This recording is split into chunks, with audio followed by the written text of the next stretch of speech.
reaction podcast following the Buffalo Bills' victory over the Pittsburgh Steelers in the AFC wildcard game. My name is Peter Klein. Thank you very much for tuning in to this one. You can find me on social media, Twitter, Instagram, and TikTok. I'm at Primetime Klein, twitch.tv/primetimepk, and you can email this show, couchpotatodiary@yahoo.com. If you're just tuning in for the instant reaction, I do a podcast, and also it's available here on YouTube basically every day. So hit subscribe, like this video, and check it out. If you're listening in podcast form, make sure you hit subscribe and leave a review. So this is all about the Buffalo Bills victory over the Pittsburgh Steelers. And this looked like it was going to be a runaway. Pittsburgh falls behind 21-0, and it looked Dunsky, right? Like it's quickly 14-0. Pittsburgh's turning the ball over and then turning it over again, but not really a turnover, even though it definitely looked like a turnover. And then all of a sudden, Josh Allen busts off a run for 52 yards, and the Bills are up 21-0. And it's like, well, this has been a weekend of blowouts. This one's going to be a blowout. Swig of water for the working man. And then it wasn't. Credit the Pittsburgh Steelers for kind of keeping this game close-ish and at least putting the fear of God in the Buffalo Bills. This is a one-score game in the fourth quarter. That was not something that I think a lot of people had on the bingo card when it was 21-0. But I think the big story of this game, I think there's a lot of stories from this game, honestly. But I think the big story of this game is this is a Buffalo Bills team that forever the run game has been Josh Allen. And I just said he busted off a 52-yard run. So in part in this game, the run game was Josh Allen. However, I do think that one of the big takeaways for me is that this is a game that I think Buffalo loses maybe even as recently as last year, but certainly a couple of years ago. They put together a drive to ice this game away that was so impressive. It's 24-17. The game is close, and then they start out with 6 straight run plays.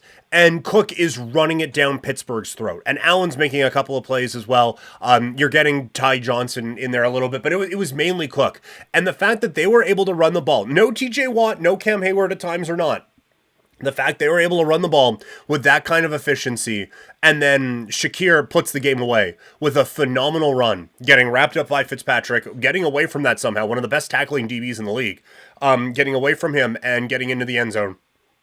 It's so much of what Buffalo hasn't been able to do and now are able to do all in one drive. That is not a game they would have been able to ice away earlier on with the run game. Maybe with the passing game, but there has been such a reliance on Josh Allen to just do everything that is where Buffalo has kind of come into some problems here.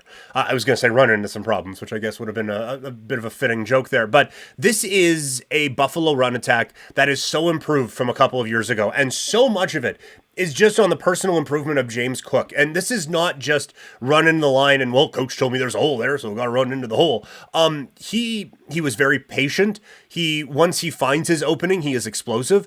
And he was someone who I thought was a difference maker in this game. He didn't come up with a big, breakaway run here or there, but so many runs that you would deem successful. I haven't looked at the stats yet, but I would imagine his success rate was probably pretty high on a lot of those runs. Just getting up big chunks so that it's all of a sudden 2nd and 2, 3rd and 2, and then you have a giant Josh Allen who can just lunge through and able to make a play, or you have, again, Cook being able to run the ball. This is a dynamic that this Buffalo team didn't have before, and it is a big reason why, while the running game is not the most important in the year of our football gods 2024, but this is a big reason why this Buffalo Bills team has not been able to ice these games away. It has been because the run game is just not there. And so drives where you're trying to run down some clock only last 3 or 4 plays because they aren't able to really get sustained drives through the run game. And this one they were able to. And it was the biggest moment of their season, and they relied on it. And then Josh Allen comes up with a quick pass, and it's a big play, and it ends up in a touchdown. So just a really, really, really good sign for the Buffalo Bills that they were able to do this in these types of elements in this type of a game and be successful in it. And overall, the offense looked pretty good. You still have a couple of Josh Allen throws that are a little bit off, but it's minus $1 billion out in Buffalo. some throws are going to be a little bit off. He was on point early on, like a perfect throw to Dalton Kincaid over the middle. Tony Romo with it. I thought this was one of Romo's best games. Like he looks off the safety, and then as he's looking over here, oh, by the way, bump, touchdown, gone. A perfect pass to Knox as well. I thought one thing that both of these teams, quite frankly, but one thing that Buffalo has done really well, their running after the catch is so good. And it's not just run like an 8-yard curl route and then stop up and just wait there. It's you get there and then couple steps forward, and that creates the separation for you. Hardy had that on the big play that he had that helped put this game away, where he comes to the football a little bit. Patterson was playing off of him anyway, but he comes to the football creating just that separation, and so that gives some of these dynamic players a little bit more room to, for lack of a better term, scoot and just slip away from the defenders. So they did such a good job with that. But yeah, Josh Allen running when he needed to, making some absolutely perfect throws. He is, like, so many people compare him to Ben Roethlisberger. He is what people thought Roethlisberger was. Roethlisberger was never this good. Never this good. Like, he had a couple of these things where it's like, oh man, maybe he's that occasionally. But to be able to put the whole package together as consistently as Allen does, and I am saying consistent and Josh Allen in the same sentence, but this was good Josh Allen today. This was a great game. I thought he made some really good decisions at times where maybe you could have forced it as that ball is starting to roll against you. He didn't, and he made some really smart plays and helped the Buffalo Bills win this football game. On the defensive side for the Bills, it kind of got away from them in the second half a little bit. As Pittsburgh started to move the ball on them a little bit more, it was a little bit, I think from a Buffalo standpoint, a little frustrating that they weren't able to get off the field some more, because I don't think Mason Rudolph did that much. But the story of this game, injuries, I guess, were the main story. Like, their linebacking group was really banged up, and so that allowed Pittsburgh to take advantage and get back into this game. They were using a lot toward the middle of the field, and then as the DBs were kind of cheating to the middle of the field, starting to use that to their advantage, get to the outside and get a few more yards out of those. So I thought defensively, though, this front seven, or front four, I guess I should say. We're talking about the linebacker core being banged up. That shouldn't then include the front seven. This front four was so good. Oliver was a beast all game long. He was so good at recognizing, I'm not getting him on this one. Let's get a big mitt up in the air and blocking passes. He was basically in Rudolph's lap all game. If it wasn't him, it was Russo. They did such a great job of pressuring pressuring Rudolph and making life very difficult for him. They were not able to get the run game going at all. Najee Harris was running into a wall basically the entire game, and it slowed things up for a little bit. So yes, as injuries started to mount, Pittsburgh was able to take advantage and move the ball in. But overall, I would suggest that this is a good Buffalo defensive game. They're going to get Kansas City next week. With no linebackers against Travis frickin' Kelce, it's going to be a bit of an issue. So this is going to be a real schematic challenge for Sean McDermott. But you saw, like, he was pulling the tricks out early. That there was one play, it was 3rd and 8, first quarter, Rudolph under center, and you have the read over to the right side that there is like no one on Deontay Johnson except for a safety that is kind of shuffled over a little bit, but is giving him like 10-15 yards of room. So you're thinking, oh, this is going to be just a quick, easy out first down. And then as soon as he hikes the ball, Hyde jumps over and is actually like running the route for Johnson. I'm pretty sure it was Johnson. And Rudolph just like that was my read. I don't know. And threw the ball away. You're not going to be able to fool Patrick Mahomes and Andy Reid in such ways, but the creativity was certainly there from the Buffalo Bills to try to mask some of the ineptitude they had because of injuries on the defensive side. So they move on. I think for Sean McDermott, this was definitely for his job, and he was able to keep it, I suppose. Just a good solid effort here from the Bills. Not the blowaway game that it looked like it was going to be, and they let Pittsburgh hang around a little bit. And so you still have a bit of a, how good is this group with the Bills? But I think this is a performance that they can be happy about. On the Steelers side of things, obviously a frustrating end of the season with 40% of your sacks standing on the sideline. I thought defensively this team certainly had some weaknesses at times. They got, on that drive we talked about with all the runs, they got gashed up in the run game quite a bit, and I don't think that happens with Watt there. Josh Allen had a couple of times where he escaped the pressure. They got to him a couple of times, but it wasn't a clean pocket for Allen, but he wasn't running for his life the entire game like you would assume he might be with a TJ Watt there. So that was really tricky for Pittsburgh on the defensive side. I thought they rallied to the ball really well. I thought their tackling, with the exception of the Fitzpatrick one on Stevenson, on Shakur there. I just went basketball for a second, went boxing for a second with Shakur Stevenson. But I thought the tackling on Shakur was like that hurt. And there was a couple of missed tackles, I suppose, but I thought overall, like, they did a really good job of rallying to the football and making some big plays and kind of forcing at times Buffalo to try to push the ball a little bit more down the field. There's just, with Mason Rudolph, he's definitely the best of the three quarterbacks that Pittsburgh has had this season.